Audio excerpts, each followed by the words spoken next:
Yeah, was it hard when I left? Oh, it was the hardest thing I've ever done. It was the single hardest decision I ever made. I talk about with our kids all the time that your life is an accumulation of every single decision you've ever made.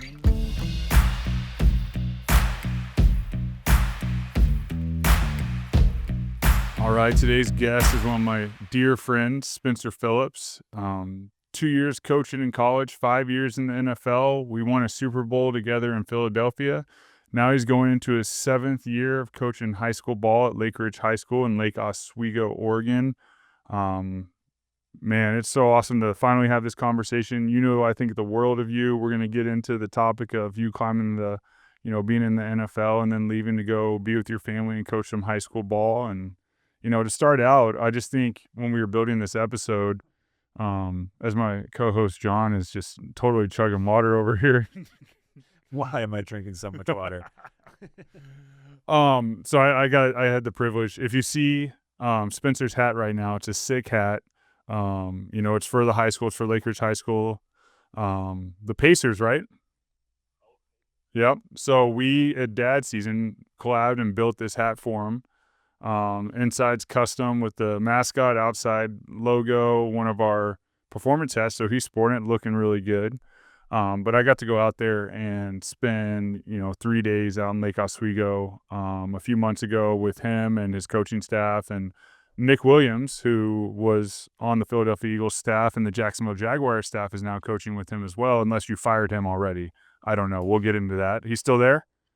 Oh, he's still here. Oh, he's doing a great job. Nick's the best. But we got a workout in, and I want Spencer to talk about that workout that day. What did you think of the running, the lifting? We went hard that first day. We all got to spend time together, and we got to see Keely and Henry and the dogs and everything.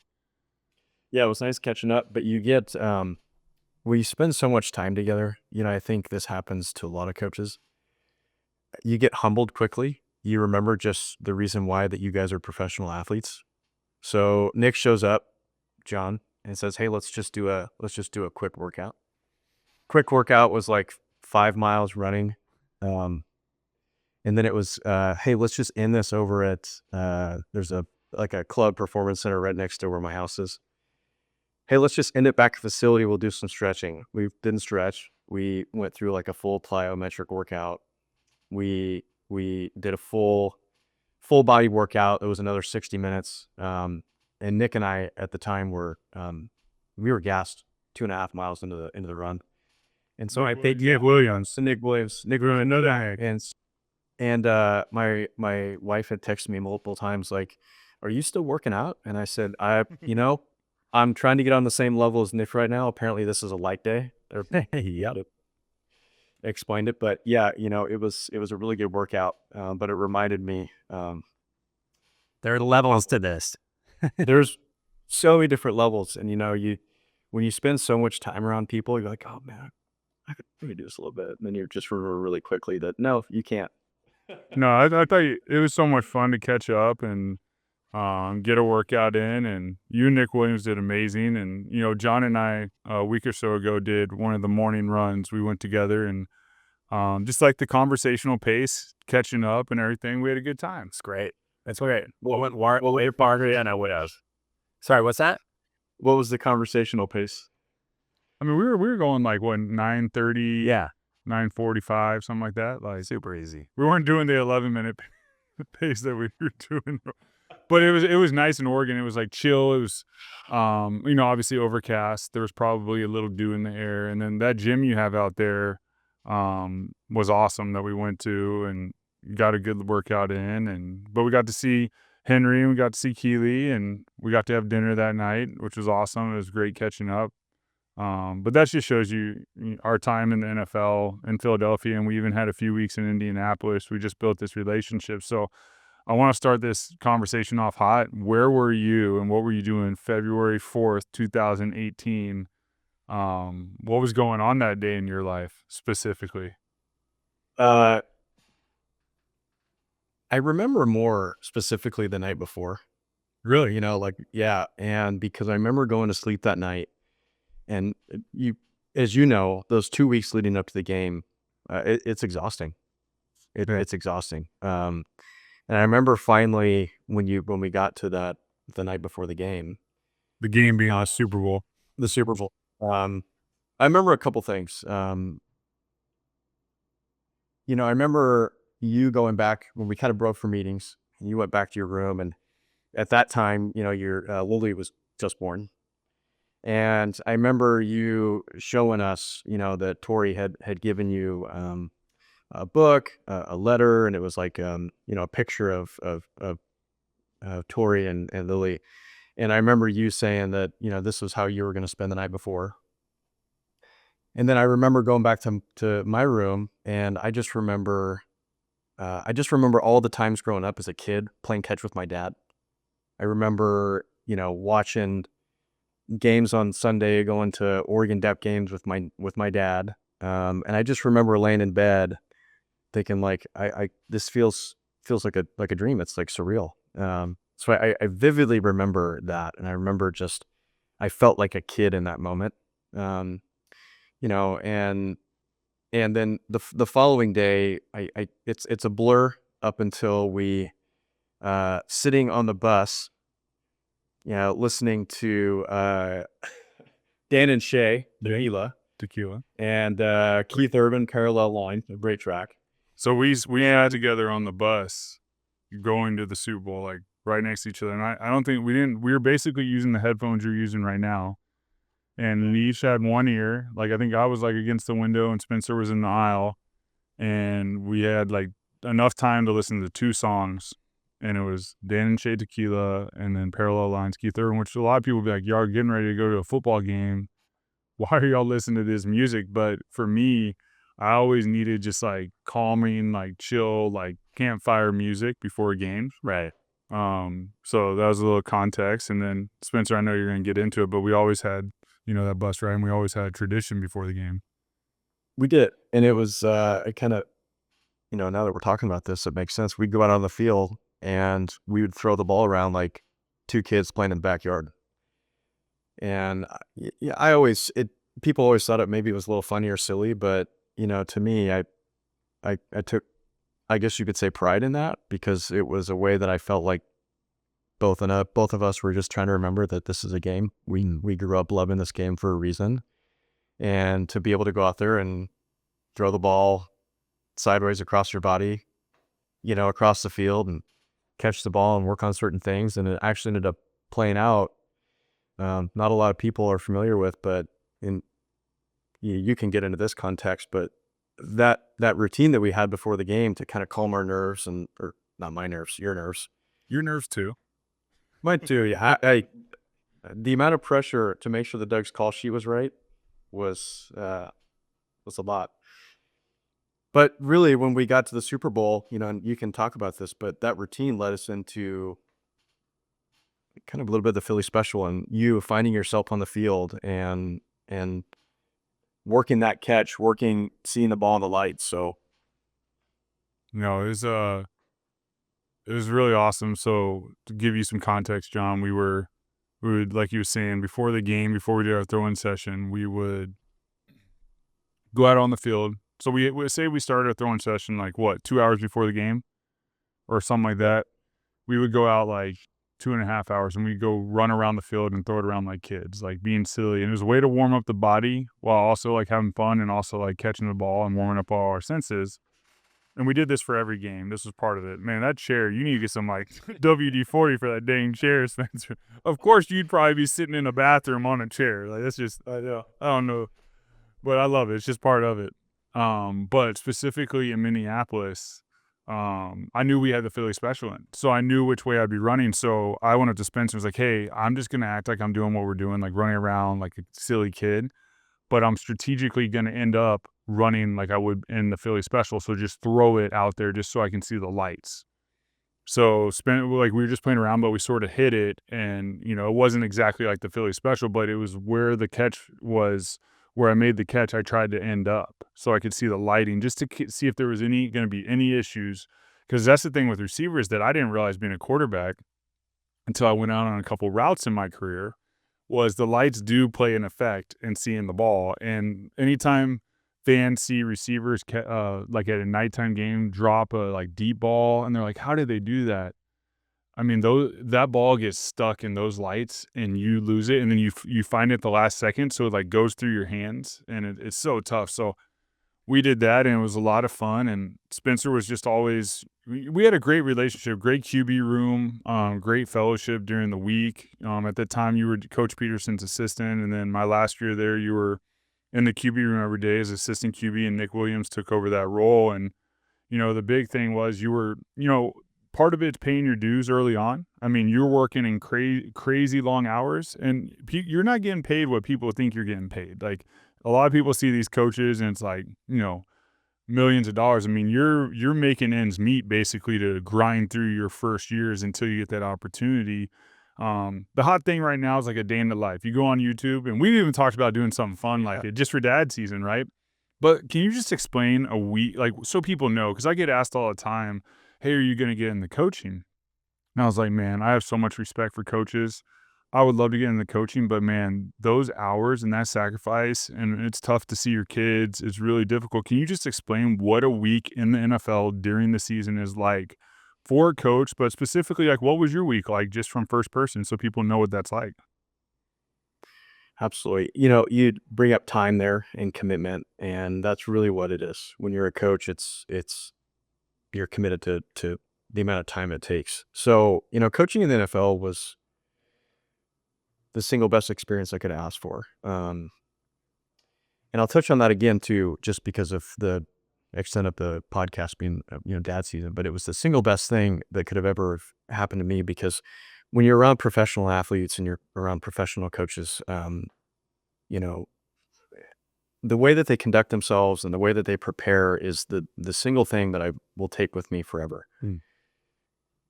Being an assistant coach in the NFL is there's so many different layers. There's not one singular job that you have. As Nick mentioned, when I first started, I was Doug's assistant. A lot of times, if you're talking day of the life, you hear the terms GA or quality control, and generally that's for a position, whether you're a GA for receivers, you're a quality controller for the defensive line or whatever. To put it into context, I was Coach Peterson, our head coach's GA or his quality control. I was Doug's assistant. And so I learned what it was like to be a head coach, which was invaluable experience, because typically when you become a head coach, you don't have experience before. And so really getting to have that experience with Doug changed what I think really how I see the game, how I view coaching, and obviously has led into a lot of things that I do as a head coach now, even at the high school level. Donuts? Donuts. Yep. Thursday night steaks. Doug was Andy Reid lineage, so there was a lot of things there that Flashcards? Index cards? Oh yeah. Team meeting index cards? Oh yeah. Team meeting index cards, and got them all always written down. Yes. Love it. Doug was really good to me. He let me sit in on everything. Yeah. He showed me there wasn't any secrets between us. And that led to, Doug was an offensive guy. He played quarterback in the league forever. He was a quarterback coach and coordinator. And so naturally you're kind of sitting in those rooms with Doug. Doug Peterson worked really hard.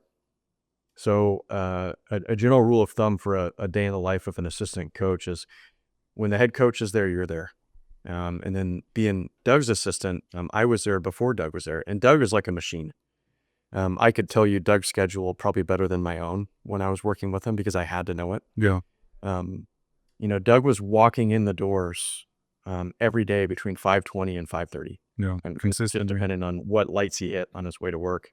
That first spring there, though, was brutal. Doug wakes up every day at 4:00, and when the hotel was down the street, that means he was in his car at 4:10 and we were in the office at 4:15. No. And so that first spring when we got to Philadelphia was a really rude awakening for me, because in February, I was sitting in that office with Doug from about 4:30 in the morning all the way into about 10 or 11 o'clock at night. Wow. And there's a lot that goes into being a first-year head coach. You're getting affiliated with everyone in the building, from general managers to equipment. You're learning everybody. So that first spring in Philly was long. I mean, we were putting in some good 20-hour days.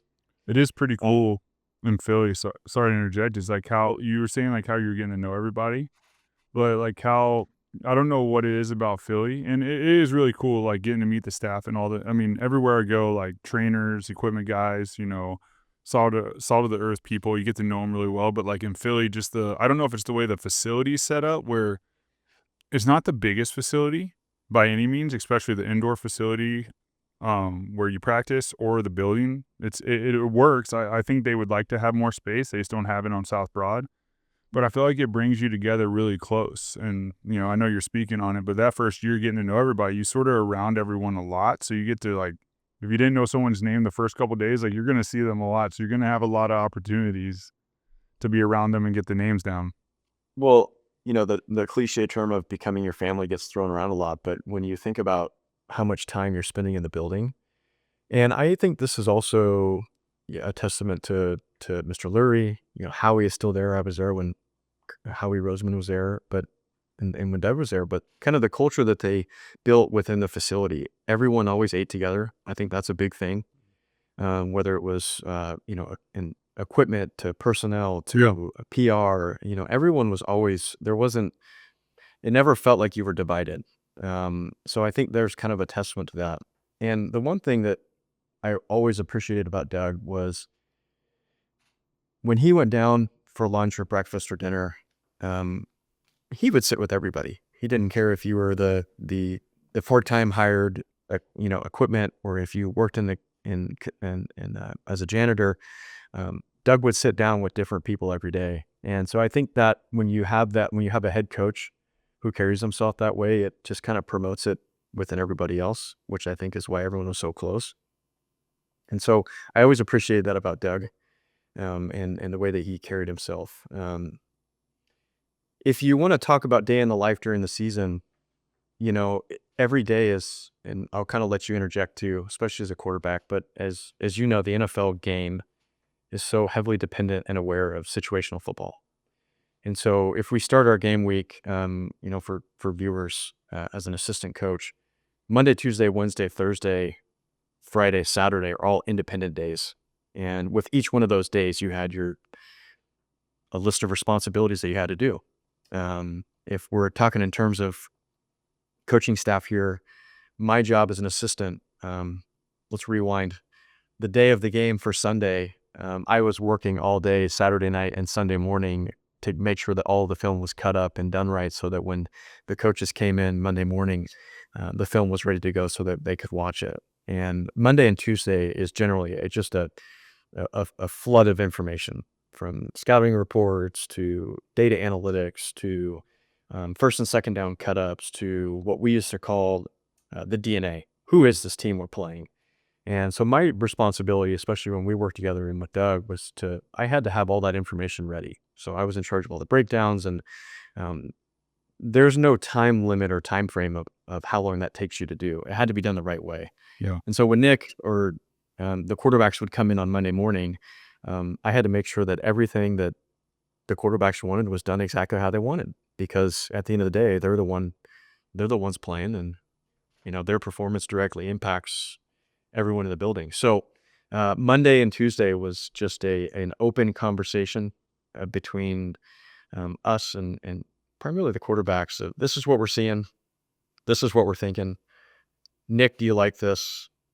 Nick, what are your suggestions? What are you seeing? And then Monday and Tuesday is this ever evolving conversation of how we want to attack this team. So that was Monday and Tuesday. And then Wednesday was third down. Thursday, you got into red zone from a coach's standpoint. And then, Friday and Saturday was more unique situations, 2 minute and fourth down backed up.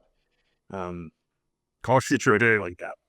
Yeah, call sheets are big. I remember Spencer, just to give people idea, I mean, how many times do you think each morning you would change the schedule? I mean, we would get a schedule or a script or a playbook the morning of, because we would see a sample of the plays at night in our nighttime meeting, so we could tweak them. So Spencer and a lot of the guys, quality control or assistant coaches, could go into the system and edit the routes or how we were defining things. But the amount of paper that was wasted and the amount of times so I just went digital. I mean, I was like, I'm so tired of getting these. I'm going to go digital, and then I can just tweak it on my notes. Like, if it's wrong, like I just redraw it. Like, it's fine. But the amount of times that they would come in every day with new scripts, new timing, new this, it was insane. But to his point, it's because everything needed to be precise. And um, it's just such a specific thing, like, and they want to get it right. Yeah.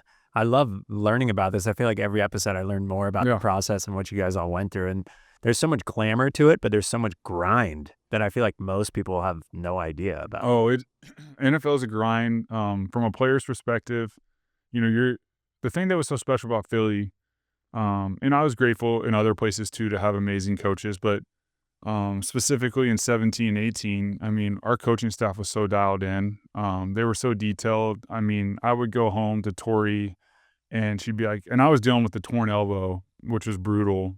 So it was effective. If any of y'all ever have an injury that's lingering, like a back injury or, whatever, it really messes with your head. It's frustrating. So I was dealing with that, but she'd ask me how everything is going. And I would say, I'm loving it because every day I'm learning something new about football. I'm around great people. I'm around a lot of guys that play quarterback that have a lot of wisdom. And, it was just really special. And then getting to know Spencer, I mean, right away, we just kicked it off, him being from Oregon. He remembered me from Arizona. He showed me pictures of him in high school with long hair because he saw me with long hair in college, like the hair you're rocking. Yeah, nice. So we Like just developed this amazing bond. And then obviously Carson Wentz and Nate Sudfeld. And it was just a really, really good room that I think a lot of people, want to spend time in our little office, our little closet that we decorated that you and Nick Williams were a huge part of, like getting the, I wish I got to find some pictures of it somewhere, but it was just epic. And then, he mentioned the mornings, Doug Peterson's there early. I remember, the first year we were making the special coffee, the butter and oil bulletproof coffee, which Danielle still drinks to this day. And me from time to get her, he's got it right here. All right, my guy. So I would make it every morning, or not every morning, but like 4 days a week. We'd get there early and it'd be like 6 a.m. That's when QBs start. And it would take me about 30 minutes, but I've been watching film. Carson would run the film when he was starting and I would just I'd make like 12 to 15 cups of coffee. So we had a tiny lounge. Yeah. We were doing it and you got to go down and clean them. So it was like a way of me serving. Like, I was reading in scripture about being, a servant leader, serving others. So it is really more so. Everyone thought it was a nice gesture, but it was actually from my heart to remind me, like, I'm here to serve my teammates, to serve my friends, to help them be better. If this provides energy and they enjoy it, it's great. Doug made fun of me a lot in 17 and 18 for it. And then in 18 and 19, he wanted some. And I remember specifically, like, I would just go set it in his desk and walk out. But I walked in there and, like, I heard the bike and his Peloton was behind the door because he needed space in his office. And, like, his eyes were closed because he was, like, climbing a hill or something. And I'm like frozen with the cup of coffee in my hand, just thinking, what do I do? And I like go set it and I like turn around and I just see him like with one eye open look at me and I'm like, how's it going? Good morning. And he's like, oh, got my coffee. All right. He was pumped about it, but it was like one of those like awkward things. Like, do I go in there or not? Like this is his time to train, to get in shape, because that's the thing with coaches too. Man, it's hard to stay in shape because y'all are grinding so much sitting at desks. Your backs are always hurting. I remember John DeFilippo, our quarterback coach, was really into Orange Theory at the time, just going to work out every morning. He even there's a video out there of like a day in the life of him going to Orange Theory and training camp. Like, coaches try everything to stay in shape. But I mean, it's hard. I mean, the stress, the needing to be precise. I bet you get to the gym, you're like, wait, I've got so many things I should be doing right now. It's probably hard to maintain it. Spencer, I'd like to take a step back and rewind a little bit and just learn what got you into coaching and how you ended up in Philly. I got into coaching because, man, I had great coaches growing up. I have phenomenal youth coaches. To the point, and Nick, Art, when I was in 6th grade, man, we had a volunteer coach. His name was Coach Art. And he was the first coach I'd ever been around where he believed in me. And, to spare you a lot of the details there, I ended up playing for the guy in junior college. And, instilling that belief in me, because when I was done playing in high school, I was a late bloomer, as they say. I was really small. when I graduated high school, but I really wanted to continue playing. And, being from a really small town in Oregon, and Coach Art was at a junior college in California, the message was always the same. He just said, "You're good enough to do this. You should not give up on yourself. You need to take a chance. You need to take the leap of faith," as they say. And he was that coach for me. And that life decision that I made to go down and play junior college football, and this I tell this to my players all the time in high school. We don't have junior colleges in Oregon, and I was the only. If we had 100 kids on our team, there's one black kid on the team. I go down to California, and I'm the only white kid on the team. And what's a culture shock? That's to go down there with no money in your pockets, and you do it because some other coach told you that they believe in you, speaks volumes to what that can do for kids. Yeah. So actually, when I was in junior college and I was playing, and I saw the coaches that I was with, and the lives that they changed by getting kids to that program, and helping them get out and go to school, I knew I wanted to do that at some point. I wanted to be a part of that. I wanted to help kids. I wanted to play a role in that. And then I played, and then I kind of lost sight of that for a little bit. And then when I was doing my GA and my last year at Humboldt State, the head coach there was like, "You should not give up on this. You should maybe go work with kids. I think you'd be great." And again, another coach telling me that he thought I could be good at it. So I volunteered and coached high school football, and I fell in love with it in a different way. You fall in love with the sport differently because coaching is different than playing. And so for all of the reasons that were important to me, I wanted to just instill this belief in kids that, hard work, believing in yourself, you can accomplish things, whether that's on the football field or wherever.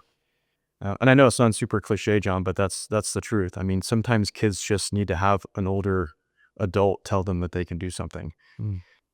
So then I decided I was going to follow this path of coaching. I think that's really popular right now, John and Nick, kind of understanding coaches who sacrificed a lot to get to where they are. And you mentioned it earlier, kind of climbing the coaching ladder. So then I went and I coached for a very, very short time. I coached college, and I said, I'm going to get back into junior college. So I went back down with Coach Art. At the time, he was at Compton College. Who Coach Art's his defensive coordinator? Now he's, And circle mode. What, head golf coach? Head golf coach here. It's full circle. We coached together here. Yeah. I'll loop that in here. And then the guy that I played for at Murray State found out that I was coaching and said, "Hey, you should come volunteer, coach college." And I thought, absolutely, I'll go coach college. And I took another leap of faith. I moved from California to Birmingham, Alabama, and with no pay, and ended up, I coached Doug's son, Drew. And, it's just crazy how the world works. Sleeping on couches. I was living off maxed out credit cards and doing the whole coaching dream. And, then lo and behold, Doug Peterson gets a head coaching job and asked me to interview. And, that's kind of the rest is history. And so that's how I ended up in the NFL. It's just really because someone told me a long time ago that, hey, I think you could be good at this for what I really felt like was the right reason, to help kids. And so that's how I ended up in the NFL. I was at the right place at the right time, but at the same time, it was because I believe in myself, and people encouraging me to go and coach and do these things. So that's how I got to the NFL. No, that's obviously I know that story, and I think it's amazing. You had mentioned something earlier, like your culture shock, right? And yeah, you're on a team that's predominantly white, and then you go to a team that's predominantly black, and that's why I love sports. That's why I love football.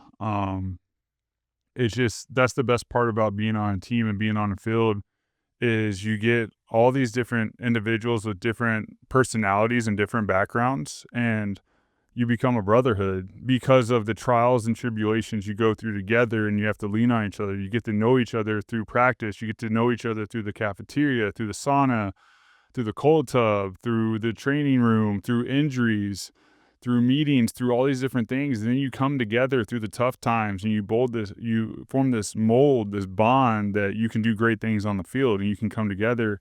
I think it's just a great example to the world. It's like, we're so many parts of our world are so separated and divisive, and sports can show us that we actually can all come together. Not everyone on the team, in Philadelphia, there was a lot of people talked about how Christian the team was. Well, there was a lot of Christians on the team. There was a great Bible study with Coach Ted Winsley and, rest in peace, Herb Lusk and all these different things. But that wasn't the entire team. The team was filled with great dudes, but dudes from all backgrounds. We all came together, all different backgrounds, all different beliefs, and did something great. Yeah. I think that's really, really special. And we had talked about you climbing the ladder. And I just think your story is so inspirational, Spencer, because I know the trajectory of your career, of where, say you stay in the NFL. You're Doug's assistant. Then, our last year together in Philly, you were in the QB room as an assistant QB coach, right? So different role. Nick Williams takes over your role. So then your next role is probably going to be a QB coach. And then after a few years of being a QB coach, you might switch to an OC or assistant OC to the head coach calling plays. And then all of a sudden you have an opportunity to call plays. And all of a sudden you're a head coach within 10 years in the NFL. That's sort of how it goes with the caliber of person you are and the caliber of coach. But you and I had a lot of conversations about, Keely is back in, we went to Spencer's wedding. I can't remember. I was thinking, like, when we went on that little boat thing, did we fall in the water or we got wet? I forget. I don't think we fell in the water, but we almost fell in the water at his wedding. Close. Yeah, we'll just say it was Nate's fault. It was a weight limit, John. Yeah. Yeah. I was a little overweight. It was my fault. But I remember a struggle for you was always, Keely being across the country. She's a nurse in Oregon, and y'all got married, and then, children, how old's Henry now?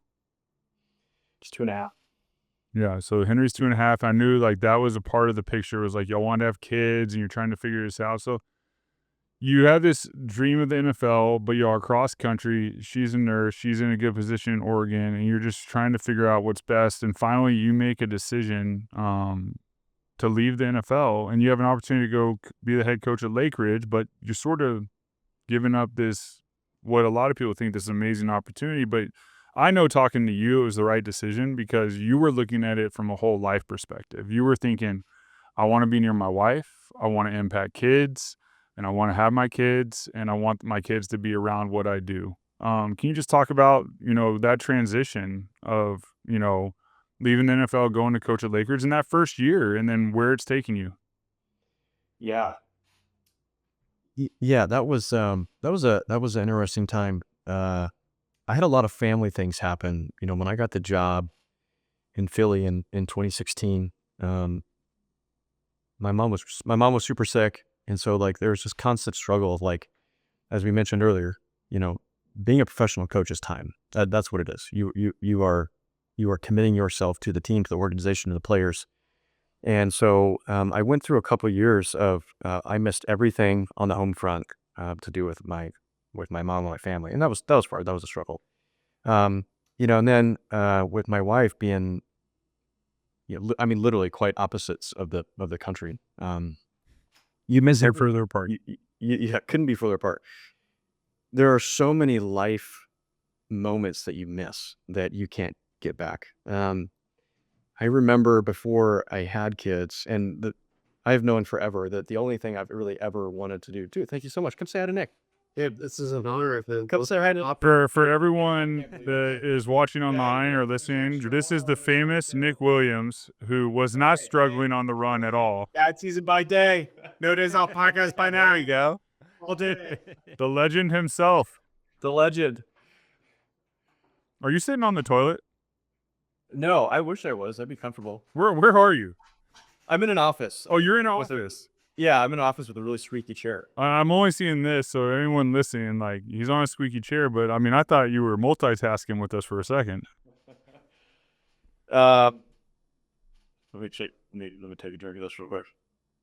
I'm gonna take a sip. I'm just thinking, He's been do this forever.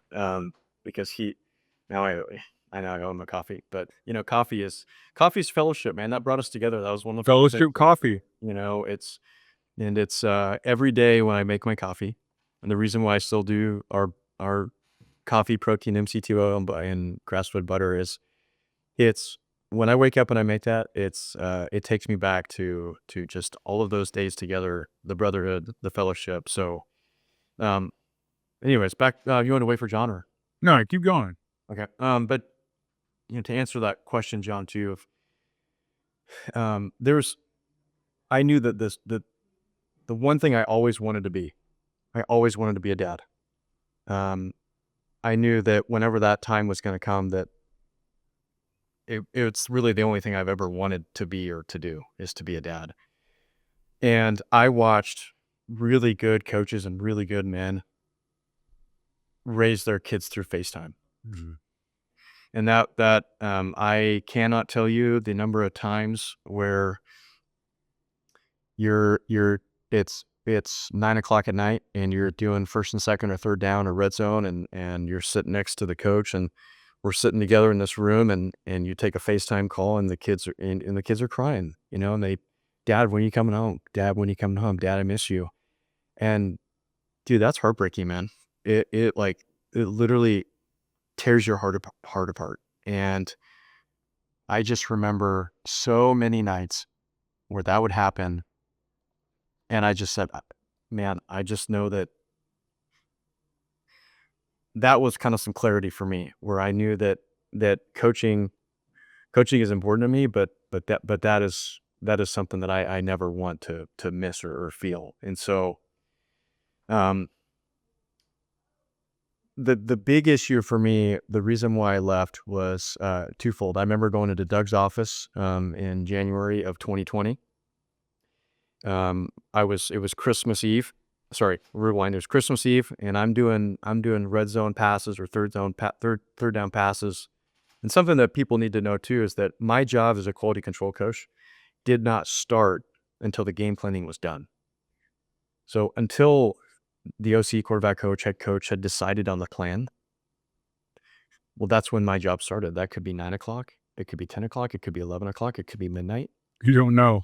You don't know. And so, when people say like, well, why are you staying there so late? Well, it's because so much time and energy and thought goes into this because everything has to be so meticulously calculated that until those thoughts are done, I can't do my job. And so when I was drawing passes at 2:00 in the morning on what now is Christmas Day, and I remember getting photos from my wife of everyone in the family being together. And at the time, my mom was still sick. And I just remember saying, shit, I'm in the wrong place. Like and I remember going to Doug when the season had ended. We lost in the divisional game, the Seahawks that year.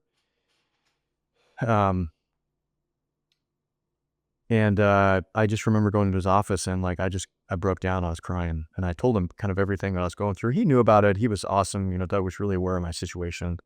With my mom at the time and Keely being away and not to get too much into that, but that's really where it stemmed from. And I just said, Doug, I love you. I love everything about this. I love every opportunity here, but like my heart is not here right now. And, for me, coaching and really when we talk about like parenthood or being a dad, to me, it's time, like if you're going to build a relationship with someone, and that's why I originally got into coaching was because it was building relationships with players, with kids. And if I wasn't able to give everything that I had to be in the moment with quarterbacks or receivers or even the coaches or scouting, I knew that wasn't fair to myself. That wasn't fair to them, because if I wasn't able to commit everything I had and give them that time, then I'm doing a disservice to everyone in the organization. And so I just knew I needed to be home.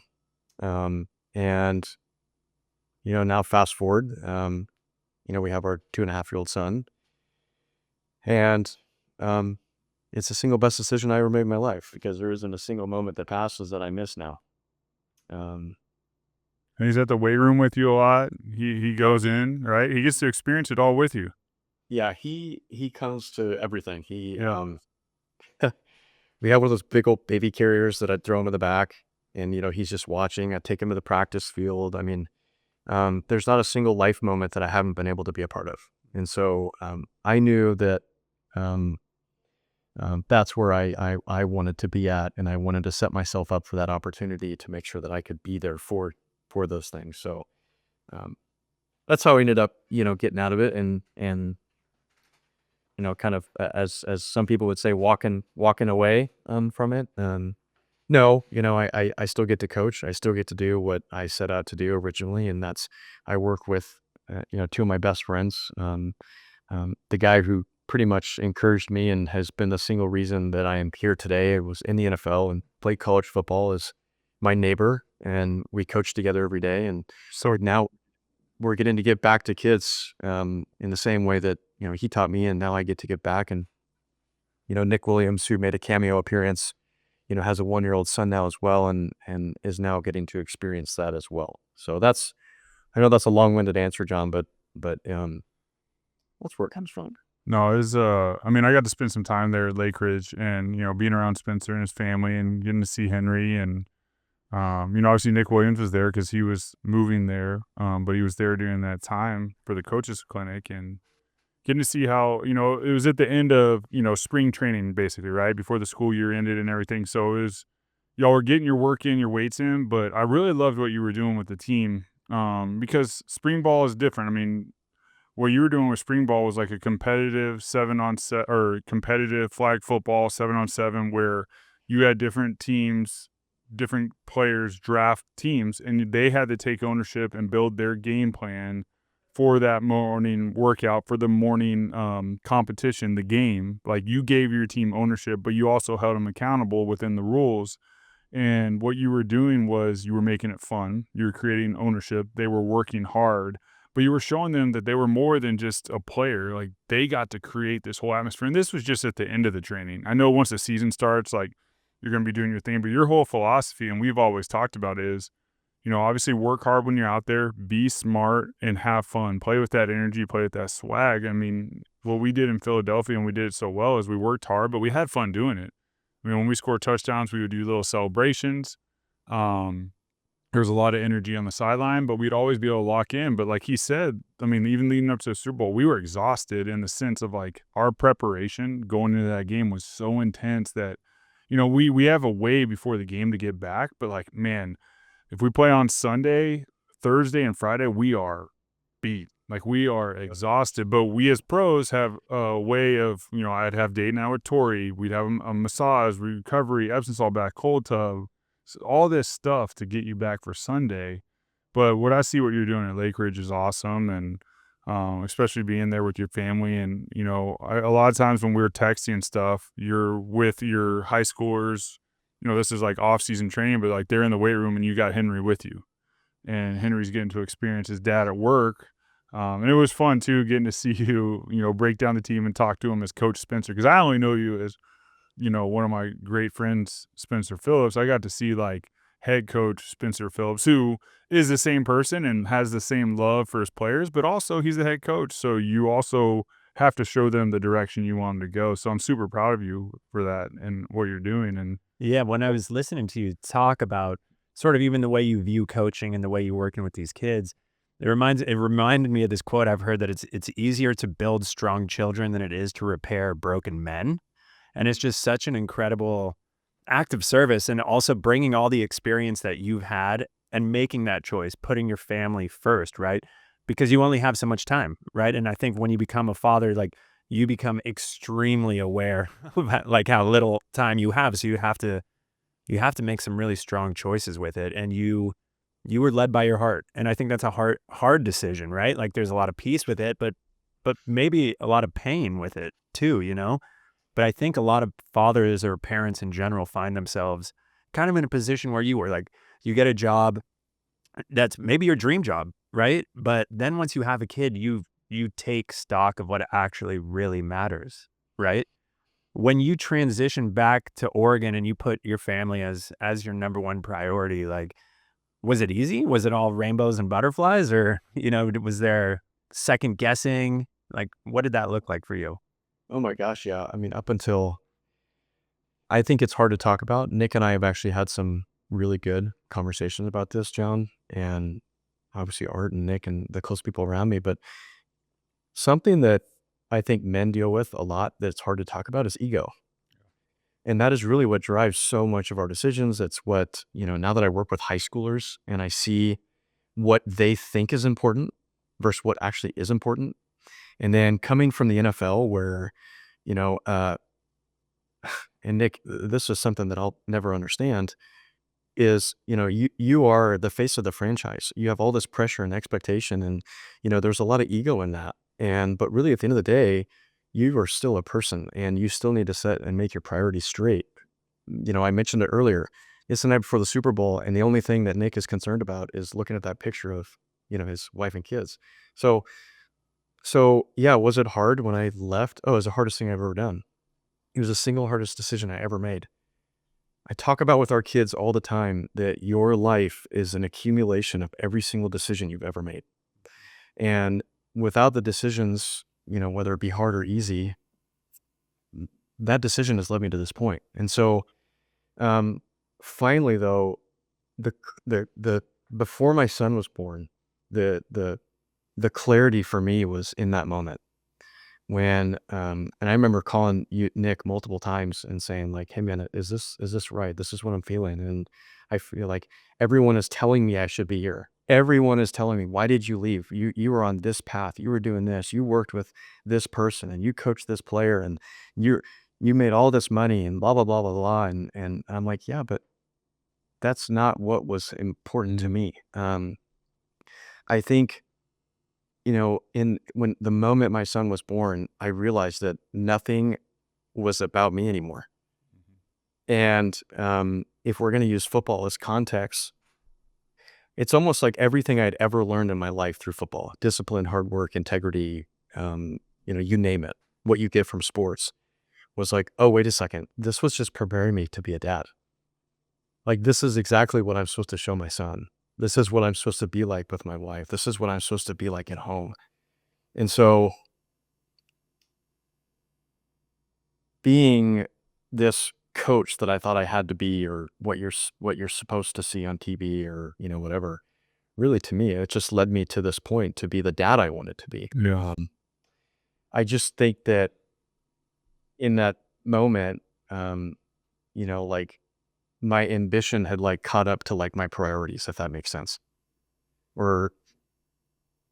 And I was able to finally see like, oh no, I made the reason I made this decision, the reason why my gut and my heart and everything was telling me that I needed to come home was so that I could be right here. So, yeah, to answer your question, it was extremely hard. It was the hardest thing. I mean, I sat in Coach Peterson's office and I cried. Yeah. I gave him the longest hug, and but I wouldn't change any of that for the world because it led me to this point where I am now. So That sounds to me like you made the right decision. Okay, I know Nick, you got a question, but I got to. So I'm impressed, dude. I'm like sitting across. I told you. Listening to you talk. I'm like, I know you're impressed by him, but he's actually a big kid at heart too. okay, You're doing really good, acting like a grown up right now. I just got to know. I got to know how the squad is, man. How we looking this year? squad is good. If I'm being honest, we've got some really good athletes. We've got some good characters, but you said it earlier, Nick,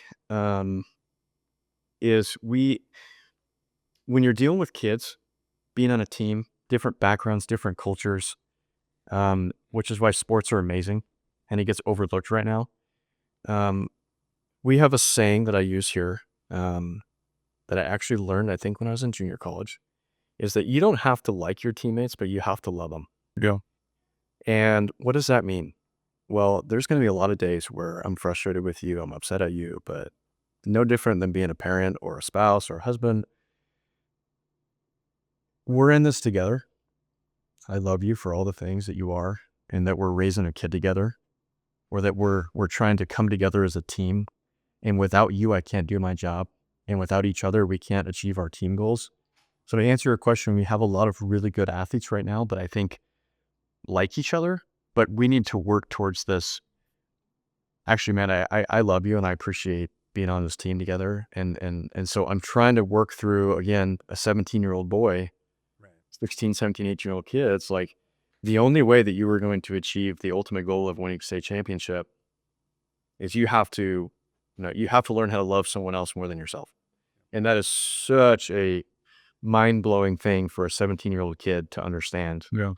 right now. And so we have a good team, but we aren't great yet because we're still kind of lacking that. And I think that comes with, you both could probably speak on this, but you're not going to really find what it means to love a teammate until you go through some hard stuff together. Right. Yeah. It's the trials and tribulations that allow the team to grow together. I mean, why did you and I develop such a great relationship? It wasn't just like, hey man, it was like when we went through things, we were there for each other. That was the big thing. And that's where the bond is made. It became really special. And just watching you coach those guys, those young men becoming men. I mean, they're going to be out in the world in a few years. A lot of them are seniors. Some of, we look back to, we talked about high school ball when you and Roddy were on the D line just crushing. Those are some of everyone's favorite memories, or playing high school ball with the guys you grew up with, and where you develop that, work ethic, that bonding, going through the trials, losing games, winning games, hurting after games, but you get to do it with your brothers. So I know watching you, they're on the right track, and I'm I super. saw a great clip, and maybe you guys saw it too, but I think it was on Chris Long's podcast, or maybe it was Bussing with the Boys, but they had a really short segment there of talking about how high school football is still to this day some of the single best memories they've ever had. And that once you leave this, it becomes a business, whether it's college or NFL or whatever. And, it might not necessarily be like all the plays you might have made, but the thing that you always go back to, and even, myself, is I miss the right before practice in the locker room. I miss looking at your buddy standing there having to run some more and going, oh my gosh, coach is crazy. You miss the post practice going to get food. You miss the looking at your phone going, I got an hour and a half. I'm just going to lay here in the locker room. Yeah. The bus rides, the driving to the Super Bowl, might catch before the game. Smell of the locker room, the nasty smell. And so like this idea of high school football, like it is such a short-lived time in kids' lives that but it's memories that just, they never go away. And it really has nothing to do with playing the game, right? No, It was familiar. building these childhood friendship and memories, which can't take it for granted. No, you can't, man. We usually end each episode with a motivational quote or a dad joke. I'm gonna call audible just because Spencer's here. Occasional audible, just because it's Spencer, and because I know you're going to give us some wisdom. And it's been a lot of the topics we've been talking about the last 20 minutes. But where you are sitting today in this squeaky chair, if you could go back with the wisdom you've gained to yourself that day when you were in Doug Peterson's office making that decision, crying, and you could give yourself a quick, minute answer of like everything would be okay, what would you say to yourself with who you are now? You have no idea what's coming, but this is absolutely the right decision. There are some things that happened here at Lake Ridge when I took the job that no one could have ever been prepared for. We had a series of tragic deaths within a 3-year span. That was the single hardest thing I could have ever imagined. A group of men, community, people, parents, everything. And I called you about this many times. To go back and tell myself that that there was a reason, whether spiritually, that there was maybe more than one reason of me wanting to come back and be husband, father, mentor, leader, but maybe also because for these kids in the community and et cetera, that to be able to go through that period with them is going to be the best thing that you could ever go through as a human being. And I say that to answer your question this way. When you're doing things that are super hard, it probably means you're on the right track. Yeah. We have a really cheesy saying here for the kids. Again, 17-year-old brains is easy choices, hard life. hard choices, easy life. Right. And so I think just knowing that if you ever find yourself in a moment where you're like, man, this is really hard, I kind of want to not do this, you're probably doing the right thing. Max. You know, Comfort zone will kill you. comfort zone will kill you. Exactly. And so what I would tell myself is absolutely making the right decision. And that this is not me saying this, I'm quoting this from someone, I don't know who, but usually the best results are on the opposite side of the hardest decisions you ever make. 1000%. It's good, man. That's the wisdom. Dude, I'm a Lake Ridge fan for life, bro. I can't wait. I'm going to rock that hat all the time. It's awesome, man. These hats are so great. One of our assistant coaches, kind of did this, the state of Oregon, and it's cool. His assistant coach came up with this design, and they're like, do you think I'm like, dude, this is amazing. We'll make it big front and center. We'll put it on our performance hat. And Had kind of a little bit of plagiarism though from a unbelievable program up in Washington, Tumwater High School, Tumwater winning football. No. They have a really similar logo, but it looks great.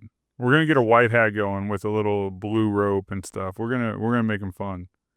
Yeah, it looks great. But man, I appreciate you coming on the No Days Off podcast, and I know just seeing John over here, you lit him up. He's pumped, man, and we'll be watching you, and I'll obviously be talking to you, and hopefully get out there for a game, and we'll be cheering you on. appreciate you guys having me on. John, wonderful to finally meet you. Likewise, bro. Love you, brother. Good to see you guys both. Thank you. All right. I'll talk to you soon. Have a great day.